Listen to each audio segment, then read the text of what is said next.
নামটা হাদিসে আসে নাই। কোন একজন নবী আল্লাহর কাছে দোয়া করছেন, আল্লাহ মৃত মানুষের সাথে আমার একটু কথোপকথন করায় দাও। আমি জাস্ট একটু কথাবার্তা বলতে চাই যে মৃত মানুষটা কেমন আছে বা তাদের অবস্থাটা কি আমি জানতে চাই। তো আল্লাহ পাক সেই ব্যবস্থা করে দিলেন। তিনি একটা কবরের কাছে গিয়ে দাঁড়ালেন, একজন মৃত মানুষ উঠে আসেন। এটা সায়েন্স বিশ্বাস নাও করতে পারে, আমাদের কোনো মাথা ব্যথা নেই, ঠিক আছে?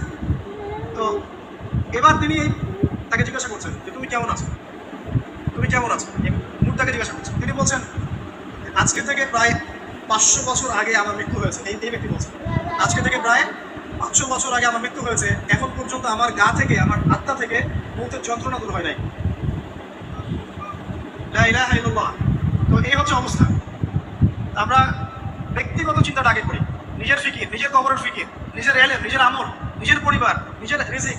যাদের জন্য হারামে যাচ্ছেন কেউ সাথে যাবে না, কেউ সাথে যাবে না, না আপনার গার্লফ্রেন্ড, না আপনার বউ বাচ্চা, কিচ্ছু না। এগুলো তো শুধু মায়ার বাঁধন, মায়ার বাঁধন না, মায়ার বাঁধন। যদি এগুলো নিয়ামত হয় আলহামদুলিল্লাহ, যদি এগুলো দুনিয়াতে আপনার ফিতনা সৃষ্টি করে আপনি আসহাবুল কাহফ হয়ে যান। কথা বুঝতে পারছেন না? এরপরে যদি সামর্থ্য হয়, আল্লাহ পাক আপনাকে জ্ঞান দেন, আপনাকে পলিটিক্যাল পদ দেন, ইকোনমিক সেকশনে জ্ঞান দেন, ইত্যাদি ইত্যাদি, আপনাকে আল্লাহ যে সেকশনে রাখবেন সেখান থেকে দিনের খেদমত করবেন না ইনশাআল্লাহ। ডক্টর হয়েছেন, রোগীদের ফিস কমায় দেন, ট্রিটমেন্ট ইজি করে দেন। হ্যাঁ, ডক্টর হন, একজন ভালো ডক্টর হন, কসাই হন। ইঞ্জিনিয়ার হন, একজন একজন সৎ ইঞ্জিনিয়ার হন, চোর হন। আপনি যেখানে থাকবেন সেখান থেকেই আপনি খেদমত করতে পারবেন। সবাইকে আলেম হতে হবে জরুরি না, সবাইকে দায়ী হতে হবে জরুরি না, এবং সবাই এটা হতেও পারবে না, এইভাবে জাতিকরণ হয় না।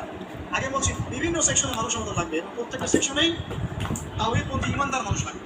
ইবলিস যখন আদম আলাইহিস সালাম এবং হাওয়া আলাইহিস সালাম তাদেরকে যখন জান্নাত থেকে বের করিয়ে দেয়, প্রলোভন দিয়েছিল, মিথ্যা প্রলোভন, যে হাল আদুল্লুকুম, হে আদম এবং হাওয়া, আমি কি তোমাদেরকে জানিয়ে দিব আলা শাজারাতিল খুলদি ওয়া মুলকিন লা ইয়াবলা, হে আদম এবং হাওয়া, আমি কি তোমাদেরকে জানিয়ে দিব এমন একটা গাছের ব্যাপারে যেই গাছের ফল খেলে পরে তোমরা চিরস্থায়ী হয়ে যাবে এবং কোনোদিন মরবে না।